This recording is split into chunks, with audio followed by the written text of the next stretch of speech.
Nous vivons dans un pays qui est vraiment compliqué et dur à vivre.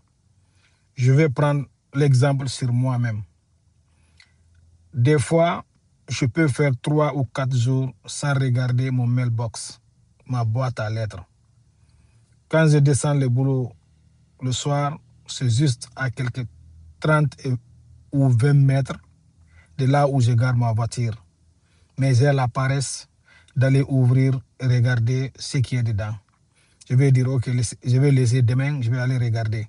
Le lendemain encore, c'est la même chose. Des fois, 3 ou 4 jours, quand j'ouvre, c'est plein. Donc, je sais que la majorité d'entre vous, lorsque vous êtes rentré ici, vous avez utilisé l'adresse d'une personne et qu'aujourd'hui, vous ne vivez pas dans la même adresse.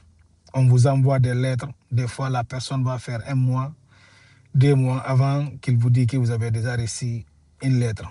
Pour vous, c'est de la méchanceté. Non. Ici, personne n'a le temps, la famille. Les personnes ici, leur propre temps, ils n'ont pas ça là. Donc, si c'est pour une autre personne, ça va être compliqué. Moi, des fois, il y a des lettres, je peux prendre 2 ou 3 jours, 4 jours avant de les ouvrir. Donc, si tu sais que tu ne vis pas dans l'adresse que tu as envoyée à l'immigration, il faut faire tout pour changer. Changez vos adresses. Je sais que le début, quand même, c'était normal. Quand ils viennent ici, il faut une adresse. Donc, vous avez donné des adresses, mais maintenant, par moyen, vous ne vivez plus là-bas. Mais vous recevez des lettres là-bas. Donc, actuellement, vous avez les moyens d'avoir des adresses fixes. Une fois que tu as le working permit et le social, tu as déjà commencé à travailler, tu peux te prendre un appartement ou bien une maison.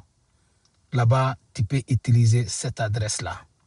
Si tu sais que réellement, pour recevoir des lettres, ça va être compliqué pour toi, là où tu vivais avant, tu ne vis plus là-bas, il faut faire tout pour changer ton adresse.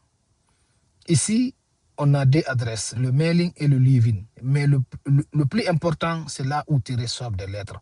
Si vous avez écrit surtout l'adresse que vous avez donnée sur votre demande d'asile, si le juge aura besoin de vous, c'est là-bas qu'ils vont vous envoyer une lettre. Si tu as appliqué pour le working permit ou bien quelque chose comme ça, l'adresse que tu as mis dans l'application, c'est là-bas qu'on va t'envoyer la lettre. Donc, si vous avez les moyens de trouver un appartement, vous pouvez changer votre adresse, vous allez mettre là-bas. Sinon, utilisez l'adresse de vos avocats.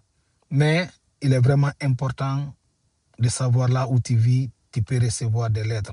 Parce qu'il y a des lettres importantes. Si tu ne réponds pas vite, ça va te causer des problèmes. Prochaine vidéo, je vais vous expliquer comment et facilement changer vos adresses. Bonne chance à vous tous.